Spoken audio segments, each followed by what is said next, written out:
The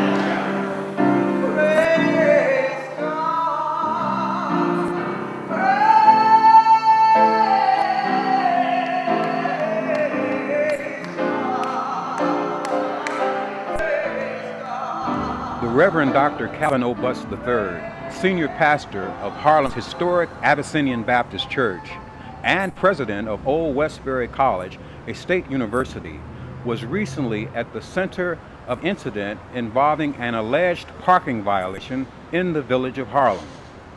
On November the 19th, the minister led a large peaceful demonstration to protest what he perceives, and many agree, is a lack of sensitivity and blatant disrespect towards members of the... We asked Reverend Butts to describe to us the situation that led to his decision to organize a massive protest at this time. Ironically, 1 week later, Sean Bell, a 23-year-old African-American and bridegroom, was shot down in the streets of Queens. We asked Reverend Butts the implications of these incidents.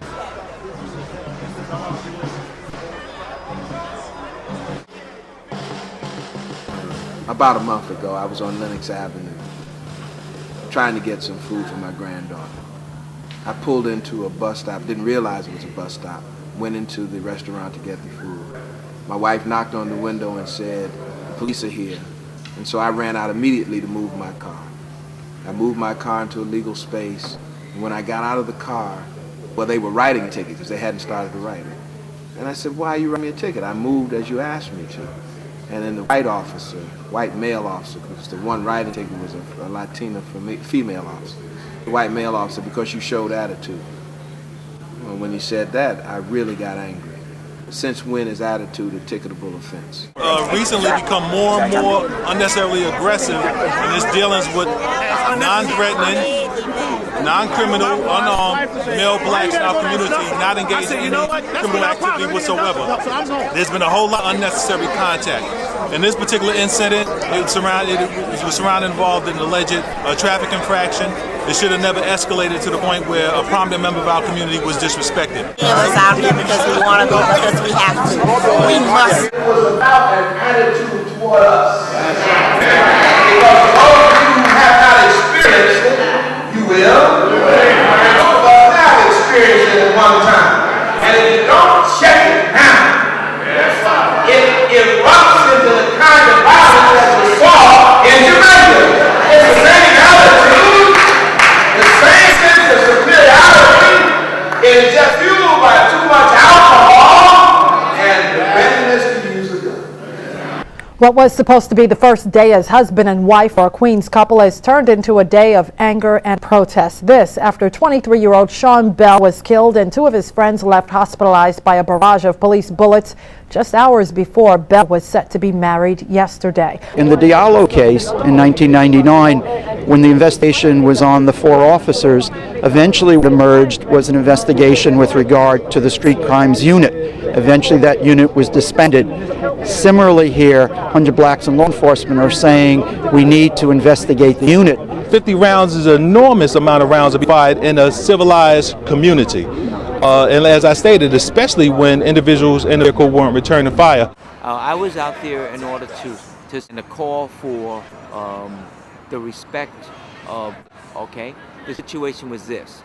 Reverend Butts was, parked in a bus stop, ran to get food. His wife told him, "Listen, they're come to write your ticket." And so he ran out and moved the car up to appropriate space, and then he observed them writing the ticket after he moved. And then he asked him, "Why are you writing me a ticket when I already moved?" And that's what got him so annoyed. What attitude? And so, in essence, we want police officers to treat us like they want to be treated. Well, the police have to be put in a circumstance in which they can be interviewed immediately after these incidents take place.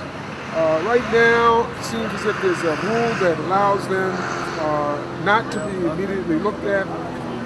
There seems to be some protections that have to be looked at to determine whether they are not in the best interest of the community, and especially in the best interest of the victims. Administration. So perhaps now it's a time for change. There you go. The fact that so many people are here Right. demonstrates how. What I'm most concerned about is not the ticket. That's inconsequential. I'm concerned primarily about the attitude of the police officer. And the reason is because many of these police officers do not respect our community.